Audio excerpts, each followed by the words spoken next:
제가 한 절 읽고 여러분이 한 절 읽고 이렇게 할까요? 여호와여 주께서 이 나라를 더 크게 하셨고 이 나라를 더 크게 하셨나이다.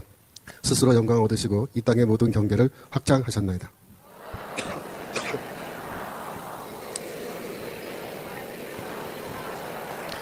여호와여 잉태한 여인이 상기가 임박하여 구루하여 부르짖음같이 우리가 주의 앞에 이러하니이다.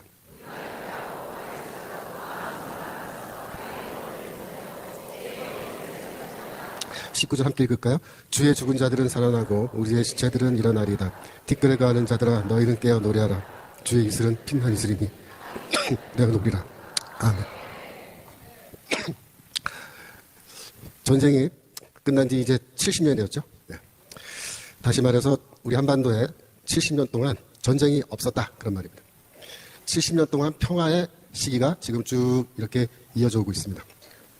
그러면 앞으로도 계속해서 이 평화가 그대로 지금처럼 잘 유지되고 이어져 나갈 수 있을까요? 그러면 참 좋겠습니다. 그죠? 네. 그런데 안타깝게도 최근의 국제 정세를 보면 이 동북아시아의 전쟁의 가능성이 매우 커지고 있습니다. 그게 분명한 사실이에요. 2주 전에 러시아의 푸틴 대통령이 북한 방문했죠. 김정은과 10시간 동안 단독 대담했습니다. 그리고 나서 그 다음 날이에요.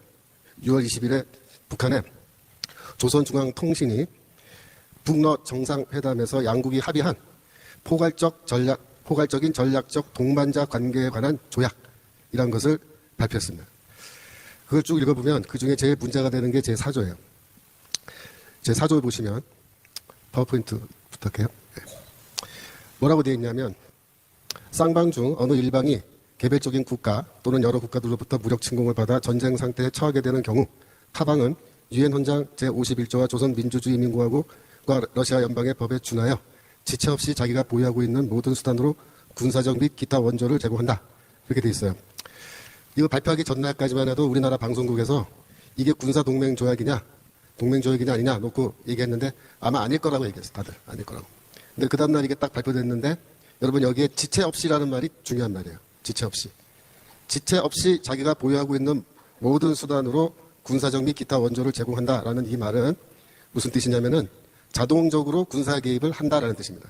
이게 자동 군사 개입 조항이라고 해요. 네, 그래서 분명하게 말씀드릴 수 있는 것은 러시아와 북한이 이번에 군사 동맹 조약을 맺었다 이겁니다.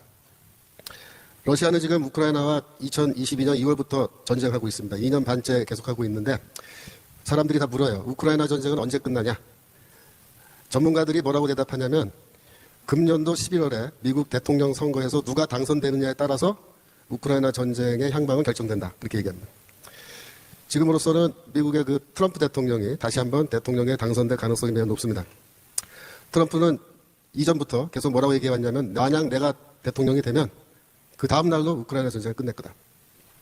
미국이 그동안 우크라이나에 군사 원조를 다 해줬는데 그거 다 중단시킬 거고 나는 푸틴과 직접 만나서 담판을 할 거다. 그래서 이 전쟁을 바로 끝내버릴 거다. 그렇게 얘기합니다. 내년 1월에 그러면 트럼프 대통령이 취임하는 거예요. 취임하고 그러면 한 1월이나 2월 정도 되면 우크라이나 전쟁이 끝난다고 예상되죠. 만약 그렇게 되면은 이 세상에 다시 평화가 찾아오고 다 좋게 될까요? 전문가들은 그렇지 않을 거라 말합니다. 왜냐하면 중국의 시진핑은 그동안 기회가 있을 때마다 대만을 복속시키겠다고 그렇게 예고해왔습니다.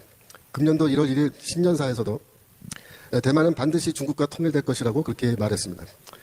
그는 중국과 대만의 통일은 역사적 필연이다. 이렇게 말하고 있습니다. 그래서 사람들은 과연 정말로 시진핑이 대만을 침공할 거냐? 그 문제를 놓고 갑론을박을 하고 있는데 만약 트럼프가 우크라이나 전쟁을 바로 끝내버리면 어떻게 되느냐? 전 나토 부사령관이었던 영국의 사성장군이 있습니다. 이름이 리차드 시레프예요. 그 다음 거 보여주세요. 이 사람인데요.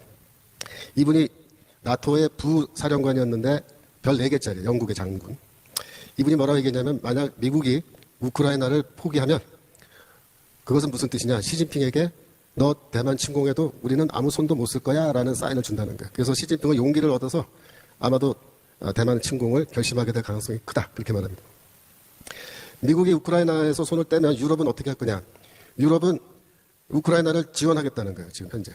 근데 말은 지원한다고 하지만 현재 유럽은 우크라이나를 군사적으로도 경제적으로도 지원할 수 있는 형편이 아닙니다. 왜냐하면 유럽은 그동안 미국에 기대서 미국이 유럽을 다 방어해 주니까 그 사이에 군비를 증강하지 않았어요. 평화의 시대니까 그냥 군대 이런 것도 다 줄여버리고 뭐 탱크, 포 이런 것도 만들지 않고 그러고 있었단 말이에요.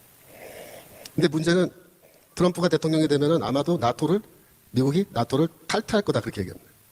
무슨 말이냐면 미국은 이제 완전히 유럽에서 손 뗀다는 거예요. 유럽 방어는 너희가 알아서 해라. 우린 모른다. 그러면 유럽은 지금 발등에 불이 떨어진 거예요. 러시아는 지금 이번에 보니까 우크라이나 침공하는데 앞으로 계속 뭐 북유럽 3국 있죠. 핀란드, 노르웨이, 스웨덴 거기도 앞으로 침공할 수 있다. 뭐 그쪽은 지금 막 긴장해가지고 난리죠 지금. 그러니까 지금 러시아의 위협에 맞서기 위해서 시급하게 군비를 증강하고 있는 거예요. 러시아가 쳐들어오더라도 미국의 도움 없이 자체적으로 러시아를 막을 수 있는 군사적 대비를 해야 되는 겁니다. 그래서 우리나라가 덕을 많이 봤죠 지금. 우리나라에서 무기 수출이 지금 엄청 잘 되고 있어요 유럽으로. 왜? 그쪽에 무기 공장이 없단 말이죠. 그러니까 우리나라에서 뭐 대포, 뭐 탱크 이런 거 사가느라고 정신들이 없어요 지금. 그게 무슨 말이냐면은 유럽은 앞으로 5년 정도 자기들 앞가름하기도 바빠서 다른 지역에 분쟁이 일어나도 도와줄 역량이 없다라는 겁니다. 그리고 유럽이 이번에 깨달은 거는 뭐냐면 그동안 저기 러시아에서 기름 사다 쓰고 천연가스 사다 쓰고 이랬는데 이 자원 같은 것도 가만히 보니까 러시아가 무기로 삼는 거예요. 이거 끊으면 너희들 뭐 겨울에 얼어 죽을 거니까 말 잘 들어 이런 식으로 하자 러시아. 그러니까 이번에 깨달아서 그럼 이제 앞으로 러시아로부터 우리 가스 안 사고 천연 가스 안 사고 기름도 우리도 더 이상 안 사야겠다. 이렇게 지금 하고 있단 말이에요. 그러니까 러시아는 그동안 유럽에 기름하고 천연가스를 잘 팔아먹었는데 앞으로 안 사겠다고 그러니까 이걸 어디다 팔아요? 중국에 파는 거예요. 중국에. 그래서 중국이 그걸 다 사주는 거예요. 그 중국이 러시아의 중요한 고객이 되니까 두 나라는 어떻게 돼요? 더 가까워지는 거예요. 더 가까워져. 이번에 우크라이나 전쟁이 났을 때 중국이 러시아를 어떻게 도왔습니까? 중국제 드론 다 갖다 줘요. 또 이란도 우크라이나 전쟁 때 러시아에 드론을 제공해 주죠. 그래서 중국, 러시아, 이란 이걸 뭐라 그러냐면 반서방 세력이라고 지금 반서방 세력. 이 세 나라가 지금 똘똘똘 뭉치는데 거기에 북한까지 끼어든 거예요 이제. 근데 이 중국, 러시아, 이란, 뭐 북한 이런 나라들이 반서방 세력으로 이렇게 연합하면은 이게 꽤 의미가 있어요. 왜냐하면 이 중국과 러시아라는 나라가 워낙 크고 이 나라에는 뭐가 있냐면 에너지와 식량이 있습니다. 그러니까 에너지와 식량이 있으면 뭐 괜찮단 말이에요. 다른 나라 도움 없이도 얼마든지 잘 살 수 있다 이거죠. 거기다가 중국이 세계 제1의 제조업 국가니까 뭐 미국이나 서방의 도움 없이도 우리 얼마든지 우리끼리 잘 살 수 있다 이렇게 되는 거예요. 그래서 독립적인 경제 공동체를 우리가 구성할 수 있다 이렇게 나가는 겁니다. 오래전부터 미국이 주도하는 국제 질서에 대항하는 국가들이 이렇게 연합을 해서 만든 단체가 있습니다. 그걸 우리가 브릭스라고 해요. 브릭스. 이게 2010년 그경에 만들어졌는데 처음에는 5나라가 시작했어요. 5나라가 브라질, 러시아, 인도, 중국, 남아프리카 공화국. 5개밖에 안 되니까 아직까지 그 브릭스 뭐 별볼일 없구나 그랬는데 작년에 2023년도에 6개의 나라가 회원으로 가입했습니다. 6개 나라가 아르헨티나, 이집트, 이디오피아, 이란, 사우디아라비아, 아랍에미리트 연합. 원래 40개의 국가가 우리도 가입하고 싶다 그랬었어요. 근데 그 중에 23개가 신청서를 냈대요. 근데 그 중에 6개만 뽑아서 집어넣었어요. 아주 그냥 심사가 엄격한 모양이에요. 이건 무슨 뜻이냐면 세계는 지금 현재 점점 미국을 중심으로 한 서방 세계와 중국과 러시아를 중심으로 한 반서방 세계로 두 개의 큰 그룹으로 지금 점점 나누어지고 있다 그런 뜻입니다. 반서방 세계의 지도자는 중국과 러시아입니다. 근데 거기에 지금 북한이 딱 러시아와 군사 동맹 맺어서 중국, 러시아, 이란, 북한. 이 반서방 동맹이 드디어 가시화된 거예요. 미국은 지금 어떤 상황이냐? 미국은 지금 고립주의라고 합니다. 고립주의로 후퇴하고 있는 중입니다. 미국의 함대가 예전에는 5대양 6대주를 다 이렇게 돌아다니면서 순찰하면서 어느 나라 100원 안심하고 자유롭게 바다를 항해할 수 있도록 백기를 다 보호해줬어요. 그 덕분에 우리나라처럼 에너지를 전량 수입하고 또 공산품 만들어서 해외로 수출해서 돈 버는 이런 나라들은 자유롭게 해외 무역을 마음껏 할 수 있었습니다. 그런데 이게 지금 문제가 생긴 거예요. 지난 트럼프 행정부 때 마지막 국방장관 대행을 했던 크리스토퍼 밀러라는 사람이 있습니다. 이 사람은 이제 트럼프가 대통령이 되면 국방장관에 임명될 것으로 예상되는 1순위 인물인데요. 지난 6월 달에 우리나라 SBS 방송국 기자를 자기 사무실로 불러서 인터뷰를 했어요. 그게 특이한 거예요. 이런 사람들이 우리나라 방송국 기자를 자기 사무실로 불러서 인터뷰를 하는 건 무슨 뜻이에요? 내가 할 말이 있다. 대한민국을 향해서 지금 미리 얘기해 준다는 거예요.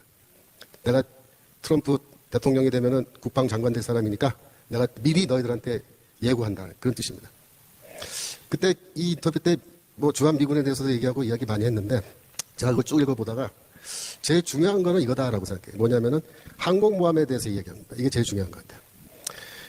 뭐라고 얘기하냐면은 항공모함의 시대는 끝났습니다. 항공모함을 한 대 운영하는데 130억 달러를 쓰는 것보다 더 많은 소형 자율선박으로 재편해야 할 것입니다. 미 함대 아시죠? 항공모함 중심으로 해서 구축함 뭐 이렇게 쫙 순양함 해가지고 이런 항공모함은 앞으로 안 하겠다는 거예요. 미국이.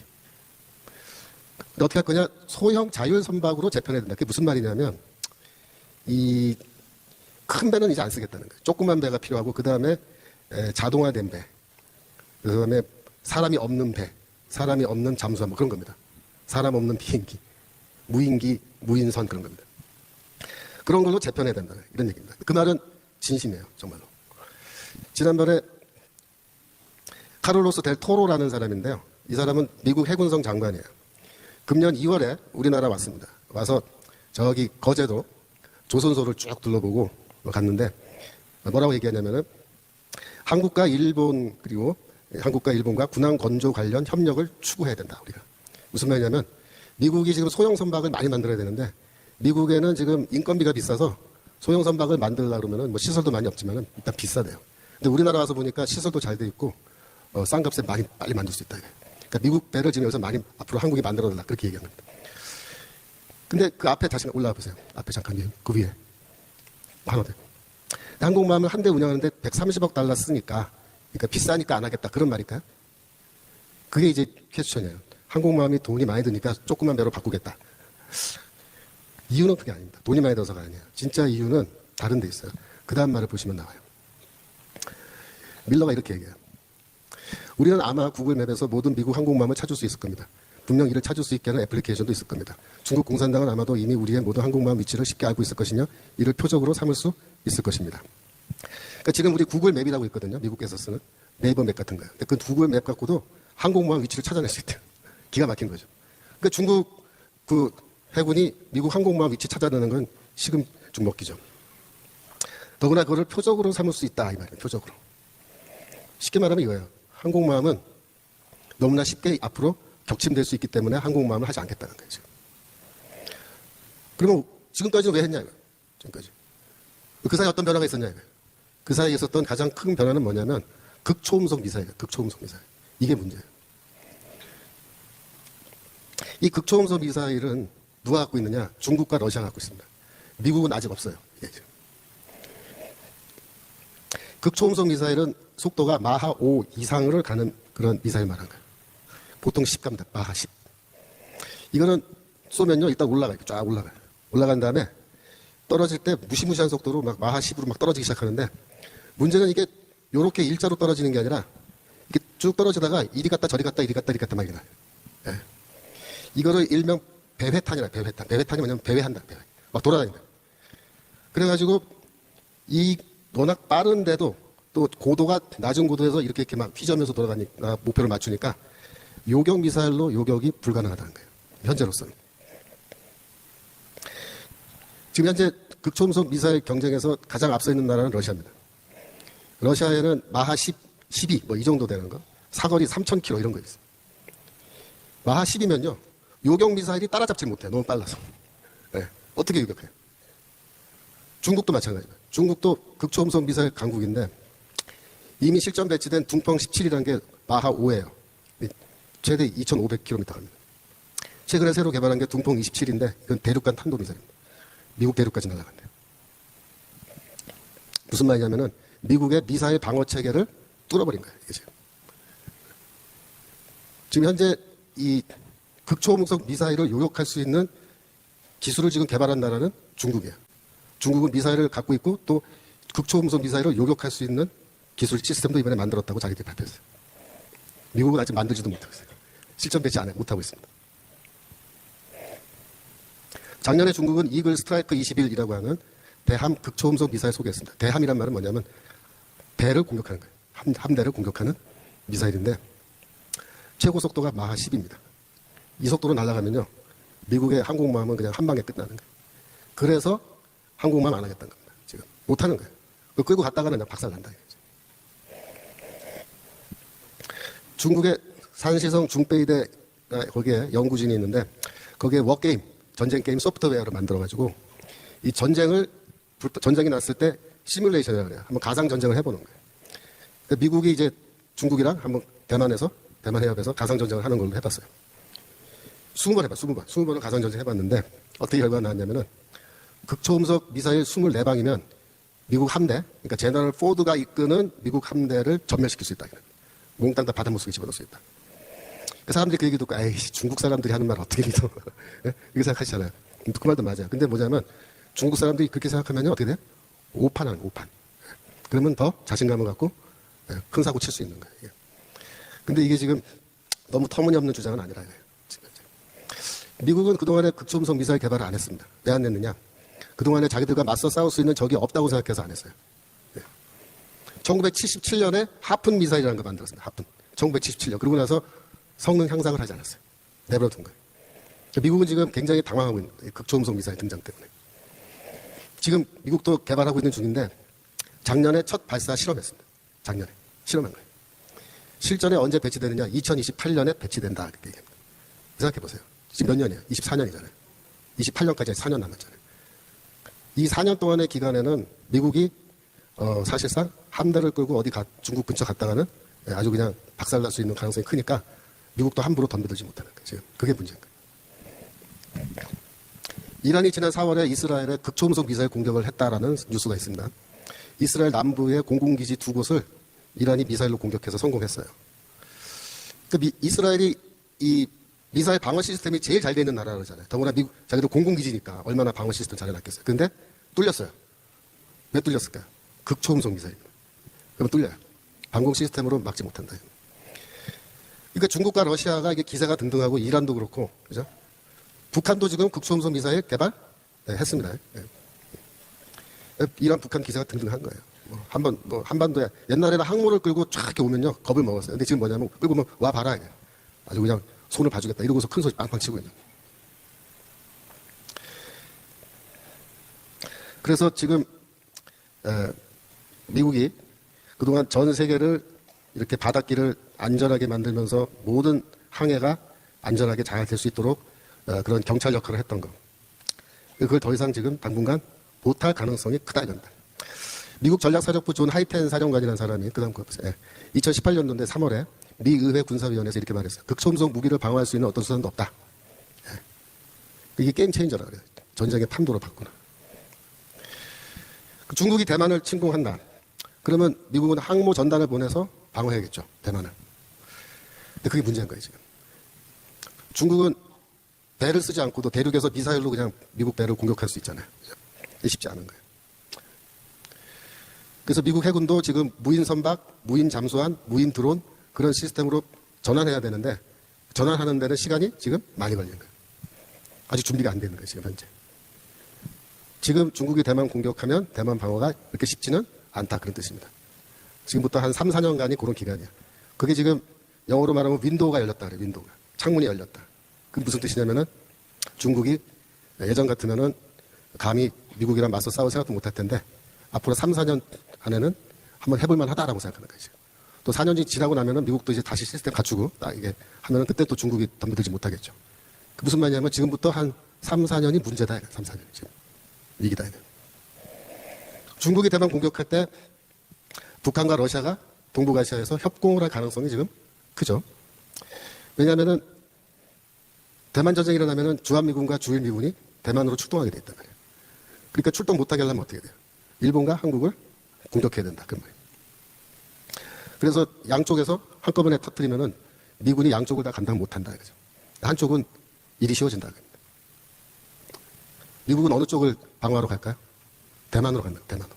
양쪽에서 터지면 우리는 못 도와준다는 거예요. 지금. 그래서 지금 국제정세는 우리에게 매우 위협적인 상황으로 전개되고 있는 거예요. 우리가 전쟁을 원하건 원하지 않건 우리의 희망과 의지에 상관없이 전쟁이 일어날 수가 있는데 우리의 상대는 북한인데 핵무기를 갖고 있어요. 핵무기. 2023년도 6월에 일본의 나가사키 대학 핵무기 폐기 연구센터가 세계 핵탄두 보유량을 발표했어요.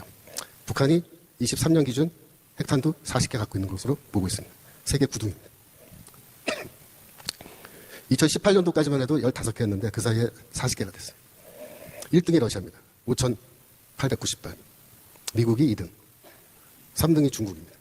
4등 프랑스, 5등이 영국, 6등이 파키스탄, 7등이 인도, 8등이 이스라엘인데 90개예요. 근데 그 다음이 9등, 북한입니다. 40개. 그게 돼 있습니다.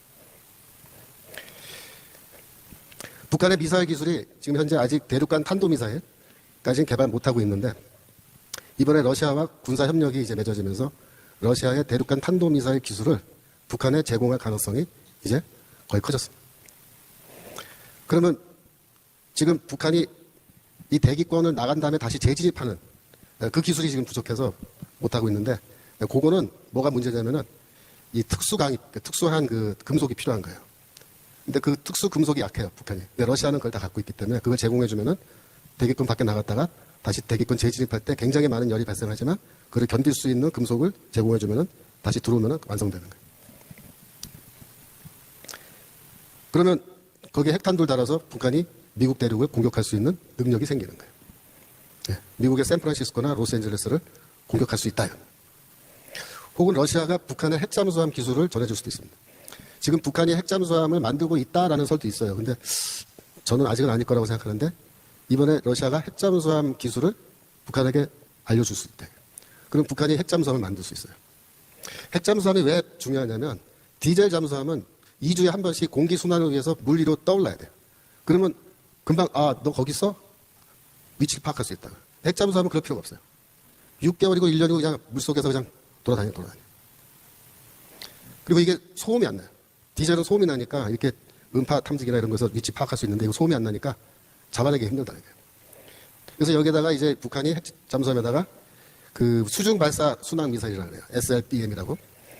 그 미사일을 탑재하는데 거기다 핵탄두를 딱 달아가지고 그 핵잠수함을 태평양 바다를 가로질러서 미국 서쪽 연안에 도착시켜서 거기 딱 대기시켜 놓고 전쟁을 시작하는 거예요. 그거 못 찾습니다. 미군이 암만 뭐 베풀어서 뭐 수색해도 그 찾아내는 거는 모래사장에서 바늘 찾기보다 더 어렵다. 자, 그럼 어떻게 되느냐? 전쟁이 일어나는데 재래식 이 무기로 싸우면요, 북한이 우리를 못 이겨요. 그 전쟁 일어나서 처음에는 우리가 좀 밀릴 수 있지만 곧바로 반격해서 막 북진하고 기갑 전력이 쫙 올라간단 말이에요. 그러면 북한 입장에서는 재래식 전력으로 이거 감당이 안 되니까 어떻게 하겠어요? 계속 밀려서 저기 압록강까지 밀려가겠어요? 북한이? 그렇게 안 한다. 핵무기 쓴단 말이에요. 그러면 핵무기 쓰는데 지금까지는 핵전쟁이 왜 안 일어나냐면은 그 한번 쓰면은 완전히 보복 공격을 당하기 때문에 못 쓰는 거예요.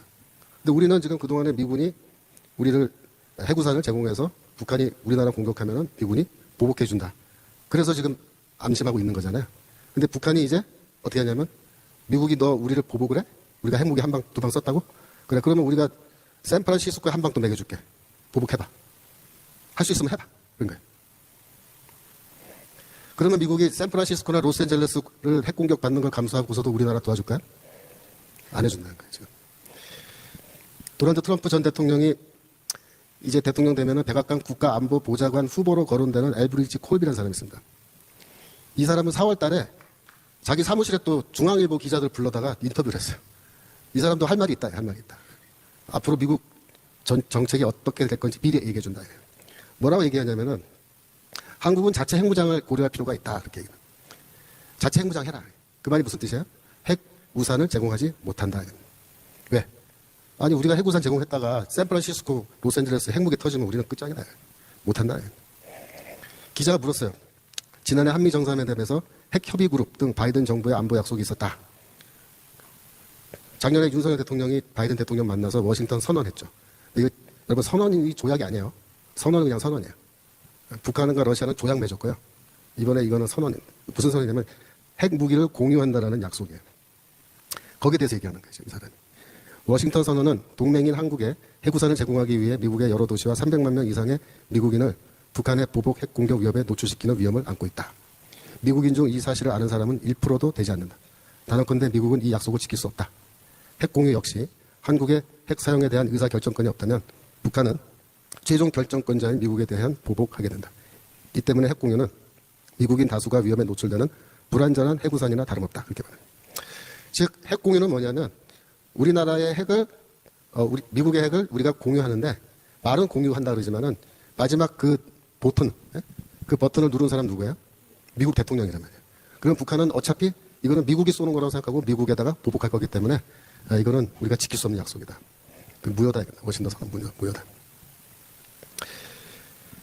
2주 전에 윤석열 대통령이 중앙아시아 외교 방문했습니다. 그때 카자흐스탄 방문했어요. 카자흐스탄 방문은 왜 중요하냐면 카자흐스탄에 굉장히 중요한 광물들이 많아요. 광물 수출 국가인데 세계 시장 점유율로 봤을 때 우라늄이 1등입니다. 1등. 43%예요. 전 세계 우라늄 수출을 43%를 카자흐스탄이에요. 크롬이 2등, 티타늄 3인데 이게 무슨 뜻이냐면은 미국이 지금 한편으로는 도와주는 거예요. 뭘 도와주냐면 너희가 이제 자체 핵무장 해야 되니까 우라늄 많이 필요하지? 카자흐스탄 갔다 와. 그래서 이제 우라늄 같은 것도 수입하고 이렇게 할 거예요. 그 다음 기자가 물었습니다. 주한미군의 성격도 변할 가능성이 있느냐? 뭐라고 대답했느냐? 그 다음 거요. 만약 중국이 대만에서 승리하면 다음은 한반도가 될 수 있다. 한국 전쟁 때 전례도 있다. 따라서 주한미군은 점차 중국을 지향하되 북중의 연합 공격이 있을 때만 한반도를 방어하는 성격이 돼야 한다. 한국은 미국의 재래식 전력 지원에 대한 기대를 줄이고 직접 한반도를 방어해야 한다. 대만 유사시에도 한국은 한반도 전선만 지키게 될 것이다. 북한뿐 아니라 러시아도 중국의 대만 침공과 동시에 무엇인가 하려 할 게 분명하기 때문이다. 4월 달에 벌써 러시아가 뭐 할 거라고 얘기는 했잖아요. 그죠? 러시아가 근데 정말로 북한이랑 뭐 하려고 짝짝꿍 했단 말이에요. 이 말은 무슨 말이냐면은 전쟁이 일어났을 때, 대만의 전쟁이 일어나면은 한국군을 대만 전쟁에 차출하지는 않겠다. 그 얘기예요. 하지만 미군은 가야 된다. 그때 북한이 쳐들어오면 어떻겠냐, 러시아랑 같이. 우리는 못 도와준다. 너희들이 알아서 해야 된다. 그 얘기는. 즉, 한반도에 전쟁이 일어났을 때 미국은 핵 전력도 제공해주지 못하고 비핵 전력도 제공해주지 못한다. 너희들 싸움은 너희가 알아서 싸워라. 그 얘기. 미군 철수 문제에 대해서는 연합뉴스와 또 인터뷰했는데 이렇게 말했어요. 미국의 주된 문제가 아닌 북한을 해결하기 위해 더 이상 한반도에 미군을 인질로 붙잡아둬서는 안 된다.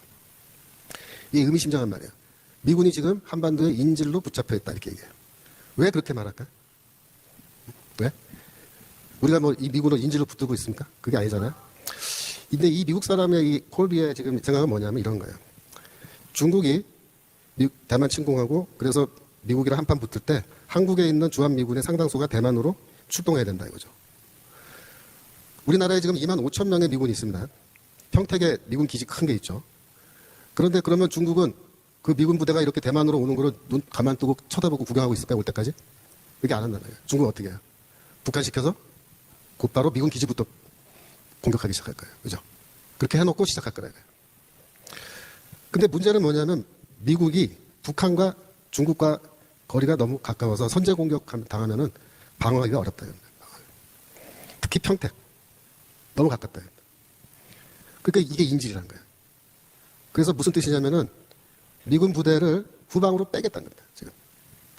어디로 빼느냐? 오키나와나 괌이나 필리핀 등으로 분산 배치한다. 이렇게. 저 후방으로 빼서 이따가 전쟁 터지면 그쪽에서 이제 투입한다. 한국은 지금 거기다 미군 놔두기 너무 위험 부담이 크다. 아까 말씀드렸죠. 초음속 미사일. 이런 걸로 평택 기지 막 때리고 그러면 수만 명이 먼저 죽어버리면 어떡해요. 그래서 주한미군 철수 얘기가 그래서 나온 거예요. 주한미군 철수 얘기. 지금 미국은 한반도 정책을 놓고 두 가지의 다른 의견이 대립되어 있습니다. 하나는 고립주의예요. 트럼프 입장이죠. 중국과 러시아를 상대로 싸우는 것은 무모하다. 러시아와 다시 가깝게 지내야 된다. 그러니까 트럼프는 중국, 러시아가 붙어 있으면 너무 힘들다 이거예요. 우리가 싸우기가. 그러니까 하나는 떼어내야 된다. 러시아는 우리 편인 것처럼 이렇게 떼어놓고 둘 사이를 떼어놓고 그 다음에 중국을 두들겨 패야 된다. 그게 고립주의. 중국을 손보려면 한국에 있는 주한미군 사용해야 한다. 미군을 완전히 철수하지는 않는다. 인원 조정은 할 것이다. 네, 여러분 2만 5천 명이 있는데 얼마까지 인원 조정하면 인원 조정이야? 예를 들어서 2만 5천 명을 1,000명으로 줄여도 그죠? 인원 조정이에요. 주한미군 철수 아닙니다. 그러니까 주한미군을 철수한다는 말은 안 해요. 이 사람들이. 네, 완전 철수는 아니다. 하지만 인원 조정은 할 거다. 이렇게 얘기해요. 그러니까 얼마 할 거냐? 그건 말 안 해요. 그리고 나서 해구산 제공은 어렵다. 한국 자체 핵무장이 된다. 이게 고립주의고요. 그 다음에 글로벌주의가 있습니다. 이게 바이든의 입장인데 이쪽은 중국도 러시아도 다 우리의 적이다. 중국 손을 보긴 본다. 한국의 해구산을 제공한다. 미군 철수까지는 필요하지 않다. 이건 똑같아요. 해외 주둔 미군 재배치는 필요하다. 재배치라고 해요. 재배치. 공통점이 뭐냐면 글로벌주의도 고립주의도 공통점이 있어요. 둘 사이에. 뭐냐면 대만은 지킨다. 대만은 지킨다. 대만을 왜 지켜야 되느냐? 그 이유가 중요하죠. 항로 때문에, 항로. 그 다음 거 보여주세요. 우리나라가 중동에서 원유를 싣고 오는 그 항로입니다. 그러니까 호르무즈 해협 통과해서 인도 남부로 해서 그 다음에 말레이시아 반도 쪽으로 가요. 그 말레이시아 반도 제일 아래쪽에 싱가포르가 있는데 거기가 좁은 해로가 있는데 해협이 있는데 그 말라카 해협이라 그래요. 말라카 해협을 이렇게 통과해야 돼요. 그 다음에 북쪽으로 방향을 틀어서 올라오는데 그 북쪽으로 올라오는 그 지역이 이제 문제인 거예요. 거기를 중국 애들은 남중국해라 그러는 거예요. 남중국해. 거기 통과해야 되고 그 다음에 대만 남쪽을 돌아서서 제주도까지 오면은 이제 우리나라 도착하는 거죠. 그 다음 거 보여주세요. 우리나라가 해상 교통로 의존 현황인데 뭐 에너지 자급률 3%밖에 안 되죠. 그죠? 수출입 물량 중 해상 비율이 99.7%입니다. 배로 다 수출하는 거예요. 원유 수입 못하면 3개월 내에 기반 산업시설이 마비됩니다. 네. 그 다음 거 보여주세요. 이 부분이 문제인 거예요. 여기 빨간색으로 친 게 이제 중국이 주장하는 영유권이에요. 저게 다 자기들 받아라는 거예요. 그러니까 지금 대만을 확보하면은 저 지역을 중국이 더 유리하게 컨트롤할 수 있다 이거죠. 그래서 결국 저걸 놓고 한판 붙겠다는 거죠. 그 다음 거 보여주시면. 네. 됐습니다. 그래서 지금 우리가 남중국해를 피해서 뭐 저 뒤로 돌아서 오면 되지 않느냐. 물론 그렇게 하면 될 수도 있죠. 근데 문제가 뭐예요? 시간과 돈이 더 많이 드는 거예요. 비용이. 수출이건 수입이건 다 불리하다. 그래서 이 항로를 지키기 위해서 미국, 일본, 대한민국, 대만, 호주, 뉴질랜드 등등의 나라가 이 항로를 지키기 위해서 지금 한 팀이 되고 있는 거예요. 그리고 중국, 러시아, 북한, 뭐 이란 이래가지고 이 사람들이 또 한 팀이 되고 있고. 러시아는 이번에 북한과 동맹 맺으면서 이 분쟁에 자기들도 개입하겠다고 선언한 거야. 왜? 그때 우리도 먹을 게 있을 것 같다. 먹을 게 있을 것 같다. 뭔가. 먹을 게 뭐겠어요? 네? 그래서 지금 대한민국이 처한 상황은 결코 만만한 상황이 아니다. 전쟁을 하느냐 마느냐는 우리의 선택이 아닙니다. 사실 이제 더 이상. 우리가 선택할 수 있는 건 뭐냐면 만약에 전쟁이 났을 경우에 어느 쪽에 서서 싸울 것인가를 우리가 선택할 수 있어요. 한쪽에는 러시아, 중국, 북한이 있습니다. 다른 한쪽에는 우리나라, 뭐 일본, 미국, 호주, 그죠? 대만 등등 있습니다. 대한민국이 어느 쪽에 서서 싸우면 좋겠어요? 네. 이쪽에 있어야 되죠? 네, 이쪽 맞아? 이쪽에 있어야 돼요. 근데 이쪽에 있는 대한민국이 이쪽 가서 싸우면 되겠어요? 네, 안 되죠. 네. 백길에 항로에 우리의 경제적 존립이 달려 있는데 일본도 똑같아요. 일본도. 네. 호주, 대만도 마찬가지고. 그래서 우리는 이쪽 편에서 싸워야 되는데 이념적으로 봐도 저쪽은 뭐예요? 중국, 러시아, 북한은. 네. 중국과 북한은 공산주의 국가고 러시아는 지금 공산주의는 아니지만 전체주의 국가입니다. 푸틴이 2000년에 대통령이 된 이후에 지금까지 집권하고 있죠. 러시아가 민주주의 국가가 될 수 있는 가능성이 있었는데 푸틴과 더불어서 전체주의로 다시 돌아가 버렸어요. 그래서 우리가 이런 나라들과 한 팀이 돼서 싸울 수는 없다. 근데 이런 중요한 문제에 대해서 국내 제1야당의 민주당 이재명 대표는 무슨 말을 했느냐. 지난번 총선 때 유세중에 이런 말 했어요. 왜 중국을 찝쩍거려요? 그냥 씨앗이야. 대만에도 씨앗이야. 이러면 되지. 근데 흉내 잘 못 내겠어요. 이거 비디오 있어요? 비디오 좀 있으면 찾아서 한번. 무슨 양안 문제에 우리가 왜 개입합니까? 대만 해협이 어떻게 되든 중국과 대만 국내 문제가 어떻게 되든 우리가 뭔 상관이 있어요. 그냥 우리는 우리만 잘 살면 되는 거 아닙니까? 뭐. 네. 이렇게 얘기했어요. 네. 근데 이게 말이에요. 이게 무슨 말이냐면은 중국과 대만이 뭐 싸움이 나건 대만 해협이 어떻게 되건 우리는 상관하지 말고 우리는 전쟁에 개입하지 않고 우리끼리만 안전하게 잘 살면 되지. 왜 거기 자꾸 개입하려고 그러냐. 윤석열 대통령을 비판하는 거죠. 정말 그럴까요? 네? 정말 중국에도 씨앗이야, 대만에도 씨앗이야 이렇게 하면서 네? 찾았어요? 없어요? 네, 없어요. 이건 무슨 말이냐면은 사실 이런 말이야. 우리는 미국 편에서 싸우기 싫다는 거예요. 이재명 그 얘기하는 거예요. 윤석열 대통령은 우리가 일본, 미국과 함께 싸우겠다는 건데 이재명이 뭐라냐면 우리는 일본, 미국과 함께 싸우지 않겠다는 겁니다. 그럼 누구 편에 서는 거예요? 중국 편에 서겠다는 거예요. 중국 편에. 씨앗이야 이러면서 중국 편에. 중국이 대만 침공해도 우리는 상관 않겠다. 그 뭐야? 미국과 동맹 파기하고 중국 편에 서겠다. 우리나라의 이 친북, 친중 세력들 이 사람들이 지금 문제인 거예요. 여러분 지금 어떤 상황이냐면 정말로 이제 트럼프가 11월에 대통령 당선되고 내년부터 주한미군 철수 논의가 혹은 주한미군 감축이죠. 논의가 시작되면은 이재명 뭐 친북 세력, 친중 세력들은 대환영할 거예요. 대환영. 그죠? 북한의 김정은 어떨 것 같아요? 기뻐서 잠을 못 잘 거예요. 기뻐서 잠을 못 잘 거예요. 근데 이게 지금 굉장히 우리한테는 심각한 문제인 게 더불어민주당이 이번 가을에 윤석열 대통령 탄핵을 아마도 시도할 것 같아요. 네. 그럼 어떻게 되겠어요? 지난 총선 직후에 민주당 안에 사실 내분이 좀 일어난 적이 있습니다. 잠깐. 내분이 뭐냐면 탄핵이냐 개헌이냐 그걸 놓고 싸웠었어요. 그때 당시에 제가 이 좌파 유튜브들 들어가서 좀 봤더니 뭐라고 얘기했냐면 한쪽은 우리는 윤석열을 탄핵하기 위해서 너희들 찍었다. 당장 탄핵하라는 거예요. 당장. 3년 동안 우린 못 기다린다 이러면서 당장 탄핵 안 하면 우리가 일어나겠다 막 이러는 거예요. 한쪽에서는 탄핵이 중요한 게 아니고 개헌이 중요하다 이렇게 또 얘기하는 사람도 있는 거예요. 개헌. 근데 개헌도 하고 싶고 탄핵도 하고 싶고 막 이런 거예요. 지금 사람들이. 근데 어떤 놈들은 뭐라고 얘기하냐면 두 개 다 하는 법이 있다. 두 개 다 하는 법. 어떻게 하느냐. 윤석열 탄핵을 일단 발동을 걸어서 시동을 걸어서 탄핵할 수 있는 모든 준비를 다 갖춰놓은 다음에 대통령과 담판을 하면 된다. 담판. 어떻게 담판하느냐. 여기까지 칼을 딱 들이민 다음에 대통령이 발의해서 헌법 개정해라. 내용은 우리가 만들어주는 대로 바꾸라. 그렇게 하겠다는 거예요. 그런 얘기하는 놈들이 있어요. 그래서 왜 그러냐면 이 헌법 개정은 사실 국민투표로 갔을 때 자기들도 쉽지 않다고 생각하는 거예요. 위험 부담이 큰 거예요. 그런데 우파 대통령이 발의를 해서 이걸 하면은 이게 쉽게 통과된다는 거죠. 그래서 지금 헌법 개정이냐 탄핵이냐 이걸 놓고 지금 자기들도 고민하고 있는데 가을에 만약에 대통령을 탄핵하고 조기 대선을 해가지고 내년도 초에 이재명이 대통령에 당선되고 미국에서는 트럼프가 대통령에 당선되고 그래서 이제 뭐 주한미군 감축 내지는 철수 문제가 나오기 시작하면 그러면은 자기들은 아주 이상적인 상태라는 거예요. 그게 지금 우리가 갖고 있는 위기의 본질이에요. 헌법 개정은 왜 하려고 그러냐면은 이 주사파들의 헌법 개정하고 싶은 것과 지금 민주당 안에 비주사파들이 헌법 개정하고 싶어 하는 거는 조금 내용이 달라요. 근데 주사파들은 지금 헌법 개정에 대해서 극도로 말을 아끼고 있어요. 근데 얘네들이 이제 때가 되면 떠들기 시작할 텐데 얘네들은 헌법 개정할 때 뭘 할 거냐 두 가지를 할 겁니다. 하나는 뭐냐면 지방자치법.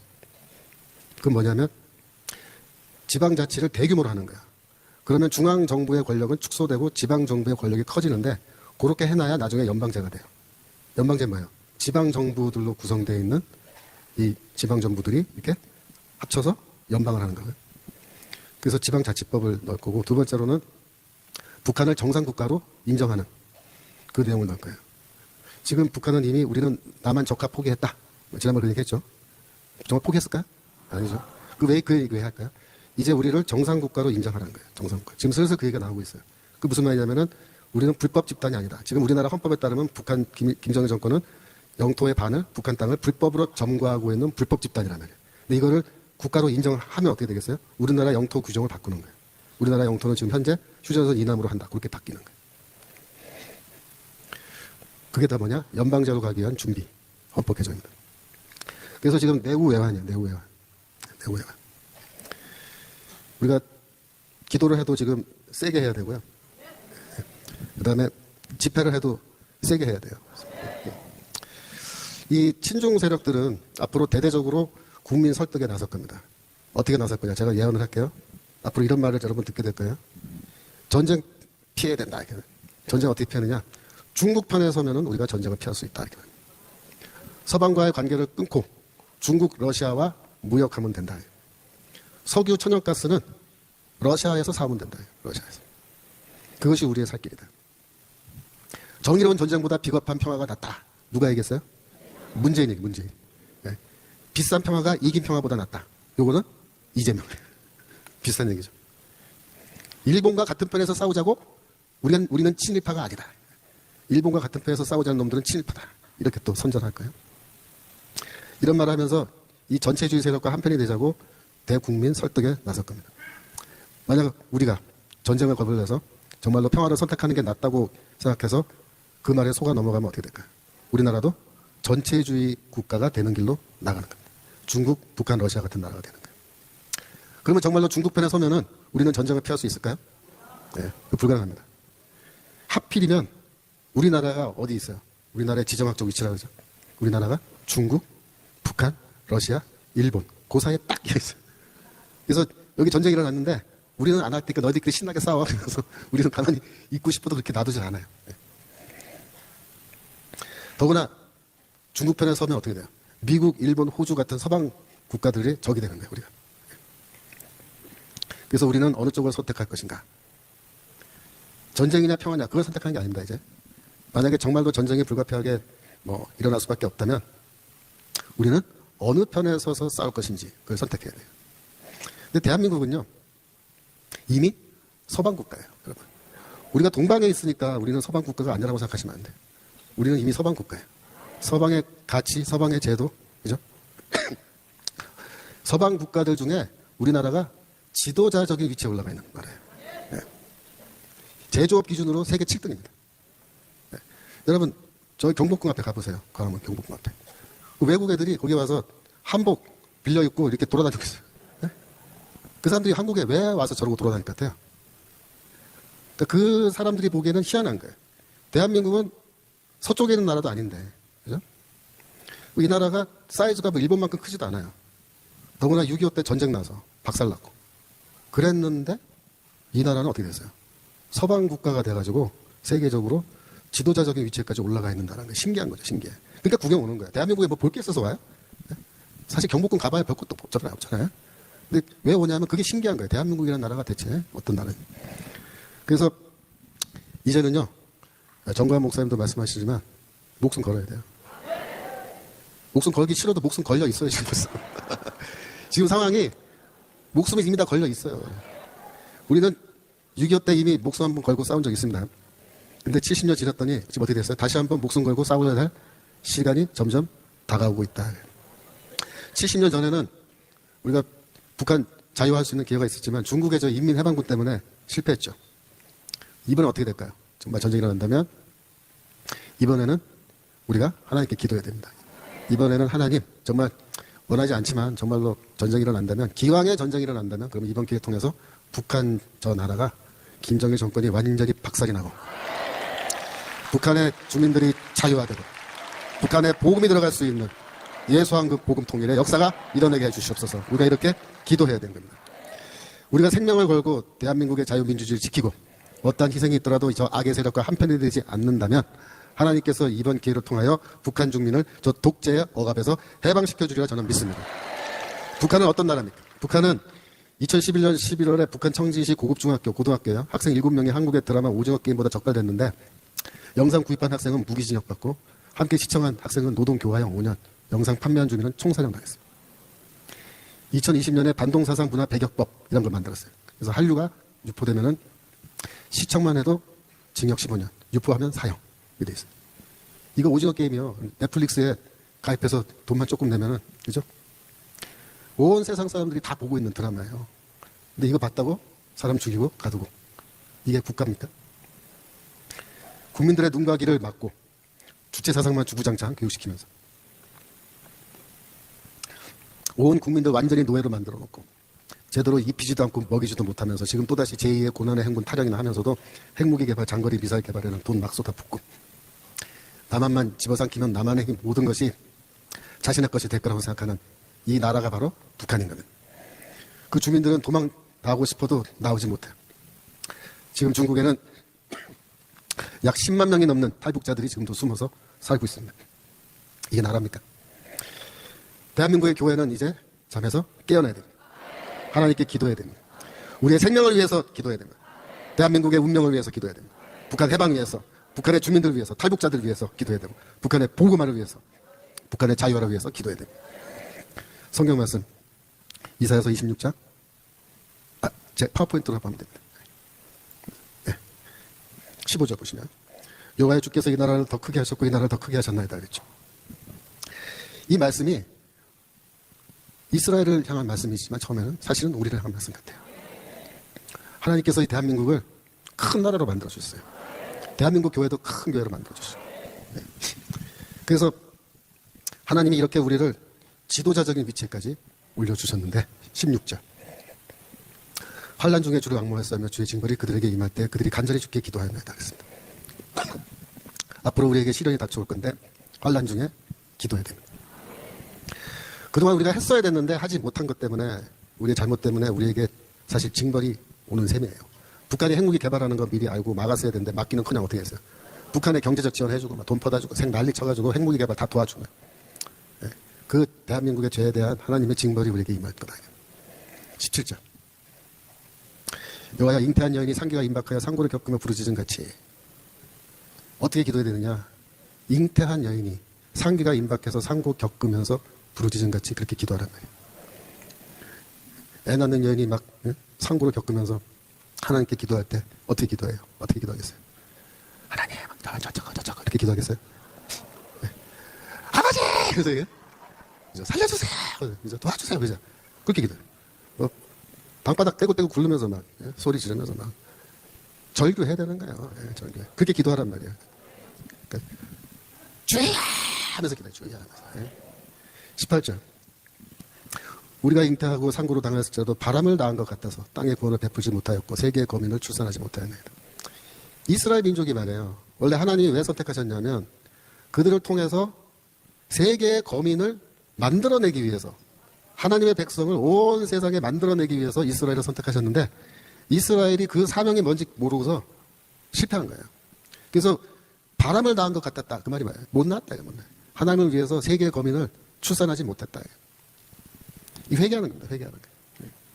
우리가 어떤 내용으로 기도할 거냐? 하나님, 이스라엘은 세계의 거민을 출산하지 못하고 바람을 낳은 것 같이 그렇게 실패했는데 우리도 그 사이에 우리가 못한 일이 있습니다. 뭐예요? 북한 선교. 대한민국의 교회가 선교사를 세계 방방곡곡에 보내서 거기에서 전도하고 교회 세우고 다 이렇게 했는데 막상 가장 가까운 북한에는 복음 한마디도 제대로 전하지 못했다. 우리가 북한 주민들을 세계의 거민으로 출산하지 못했던가. 이거에 대해서 회개하고 기도합니다. 근데 이제는 어떻게 하겠다?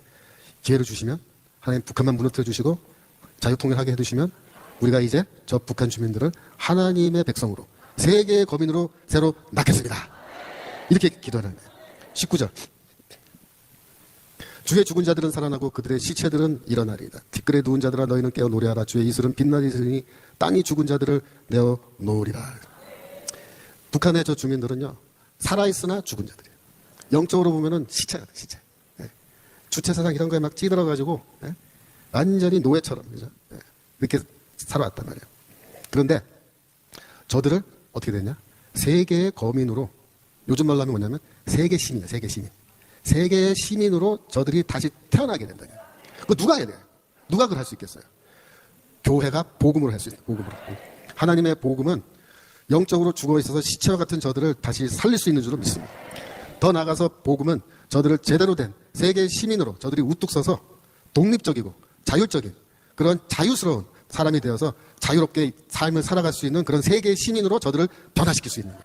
그래서 복음으로 저들을 변화시키는데, 그래서 우리가 그렇게 기도해야 되는 거예요. 티끌에 누워있는 저들이 이제 다시 살아나게 해주시고 땅이 죽은 자들을 내어놓게 하시고 그래서 저들이 하나님을 찬양하게 하여 주시옵소서. 그렇게 기도해야 되는 겁니다. 그래서 지금 우리는 굉장히 어려운 시기를 갖고 있어요. 앞으로 3, 4년이 어렵다 그랬죠. 이 시기는 뭐냐면 전 세계가 과거의 질서에서 벗어나서 새로운 질서로 이제 이동하는 시기입니다. 대격변의 시기, 변화의 시기입니다. 이 대격변의 시기는 불안한 시기예요. 그리고 예상하지 못한 일들이 막 뻥뻥 터지는 그런 시기예요. 그래서 이때는 정신을 바싹 차리고 해야 돼요. 정신 바싹 차리고 두 눈 크게 뜨고, 하나님이 이제 어떤 일을 하실 것인가, 그걸 우리가 두 눈 크게 뜨고 정신 바싹 차리고 기도하면서 이렇게 겪어야 되는 시기인데, 하나님의 역사는 대부분 이런 대격변의 시기에 하나님의 새로운 역사가 일어나는 거예요. 하나님이 새 일을 행하시기 위해서는 그냥 조용히 있다가 된 게 아니라 산고의 고통, 상고의 고통을 겪는 그런 어려운 경험을, 고난의 시기를 통해서 하나님의 새로운 일이 이루어지는 거예요. 그걸 믿으셔야 돼요. 자, 그래서 지금까지 살아온 시대가 한 시대가 저물고 이제 새로운 시대가 열리는 그런 시점이 있기 때문에 우리가 이제 그동안 기도해왔던 거, 북한 복음 통일, 자유 통일, 이것을 이제 하나님이 드디어 이루어주실 수 있는 기회가 슬슬 다가오고 있습니다. 이 문제를 놓고 우리가 기도해야 되겠습니다. 이 시간 우리 함께 기도합시다. 우리가 주여 삼창하고 기도할 텐데, 하나님, 역사의 주관자 되신 하나님, 이 민족과 이 국가를 주여 궁히 여기시고 하나님의 원하시는 길로 이끌어 가시옵소서. 함께 기도하겠습니다. 주여!